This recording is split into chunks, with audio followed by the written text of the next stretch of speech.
Welcome back to the Deliverance Network. Here we are in September already after a beautiful summer. I'm hoping you all had a really restful summer. I know it's been a bit tumultuous, and especially this September, lots of events unfolding in the world for all of us.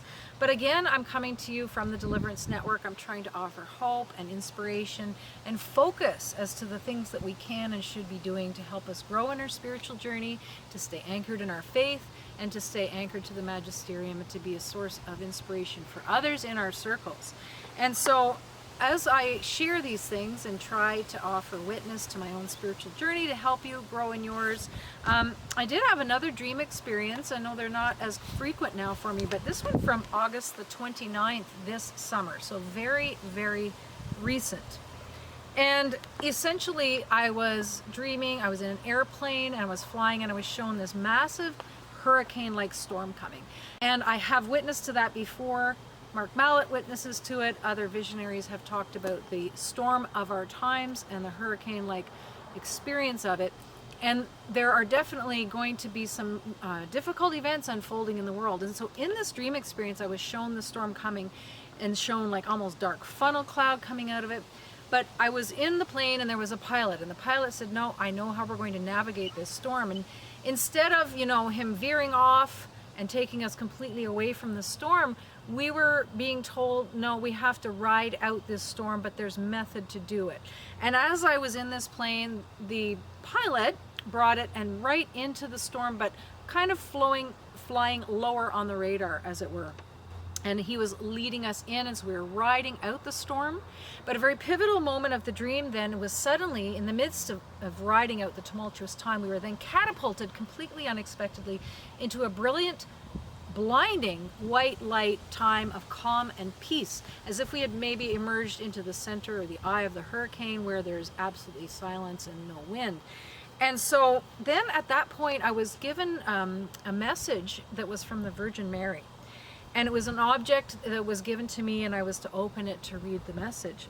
And when I opened it, the first thing was, "Hail, full of grace, who have recourse to thee." And of course, our Mother Mary is that mother that we do have recourse to, that we should seek recourse to. And I think that the reason this was the first part of the message was that because Mary is wanting to remind us that we are not alone. No matter what circumstances are unfolding in your life as a result of the storm, your own personal storms, and riding them out, one of the things she's trying to remind us of is that she is right beside us as a mother. And many of the visionaries who are bringing messages from heaven to us in this hour are testifying to the same thing.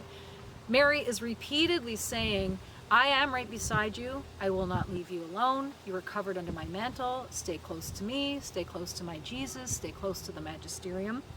And so it's very interesting that the first sentence of this is, "Hail, full of grace, who have recourse to thee." And then the second part of this message that I was receiving said that Mary was specifically being sent to the earth for this purpose, for us to have recourse to her.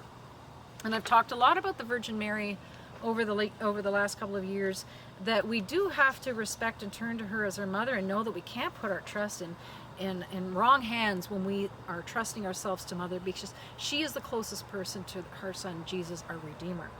And so as I was on the ground, I was shown that there was this absolute utter peace and silence. And then this dream experience changed, and I found myself in the midst of a home. And I was shown all of a sudden, and I'm not sure if this perhaps could be prophetic for coming times, because there have definitely been some messages about a coming time of illumination of conscience, which I've spoken to before, and only God knows, right? We are to take prophetic revelation, to hold it, test it, and discern it. No one is obliged.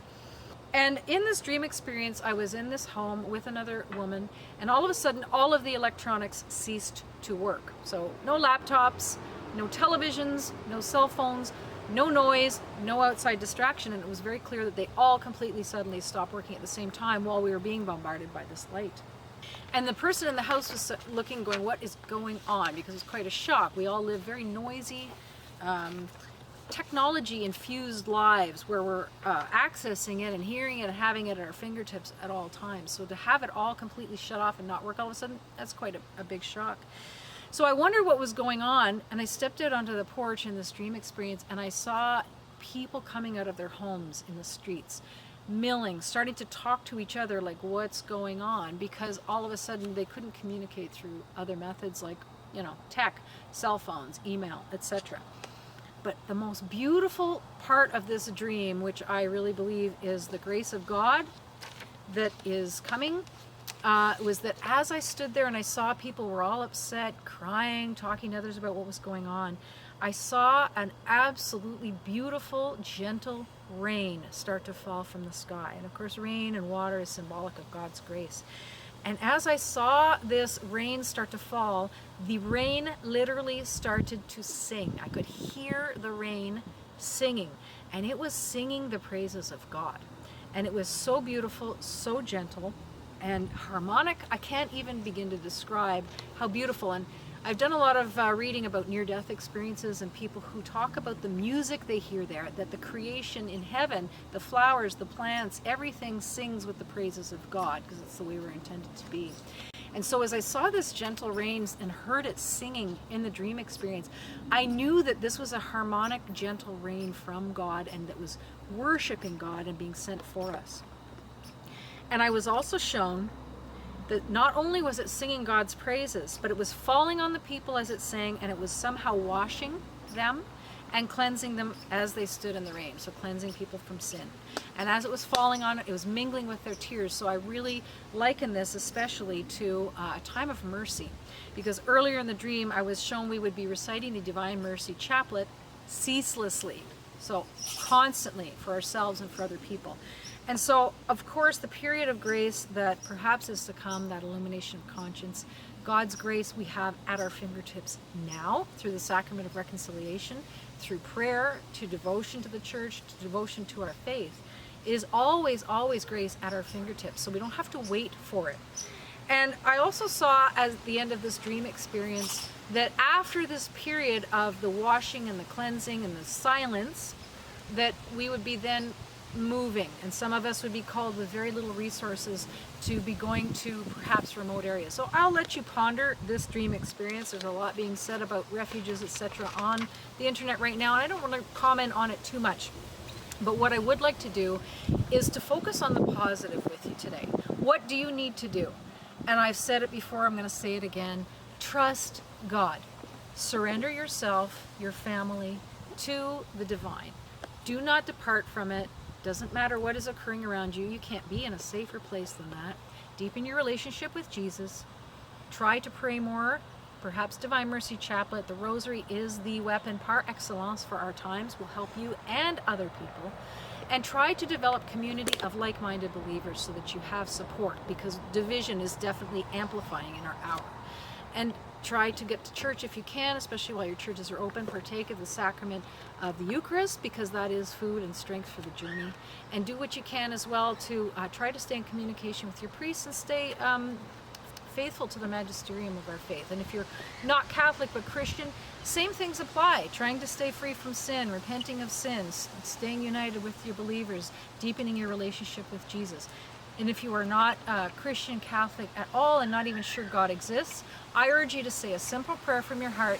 You know, Lord, the world's really messy right now and I could use some support. If you're real, please show me.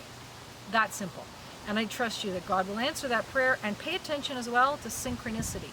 Little signs that come your way that are inspiration, perhaps, the Spirit through other people, pointing you in directions that you need to go to solve some of the solutions that only heaven can solve, because we are all going through difficult times right now. I really want to thank you so much for being with us at the Deliverance Network. I hope you continue to journey with us. Really pass this along to other people. This is meant to be a place of encouragement, motivation, support, and strength. Not a place for fear. We're not going to worry about what's going on in the world. We're going to stay single-minded and do what we need to do to grow in our faith and be a support for other people. So share far and wide. Remember to subscribe if you haven't already, and like us at the Deliverance Network. Thank you so much, and God bless.